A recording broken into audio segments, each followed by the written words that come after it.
Sometimes things are better tackled with more hands on deck. The Ward County Commissioners and Minot City Council members held a rare joint meeting today. Lindsay Miller reports on what they discussed. The Ward County Commissioners and Minot City Council gathered in the Commission chambers Tuesday to go over three main topics. First, a potential merger of the county and city libraries. Put a plan together that, see if there's any way to save some money and not duplicate services. The county library director stated this has been something discussed in previous years. She added both libraries would need a new building to merge or would have to stay at their current locations due to space issues.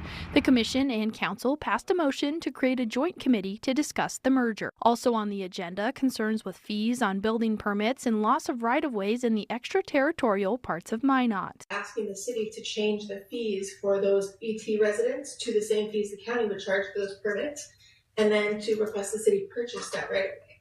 After lengthy discussion, City Council motioned to have staff look at fees and draft recommendations by the end of April. Leadership with both groups also talked about the sharing of county facilities. They're out of space. Security is an issue. I know before there was talk about the city possibly using the county courthouse or one of the county courtrooms. The aldermen and commissioners agreed using shared space near the county jail would be convenient for the city and municipal court.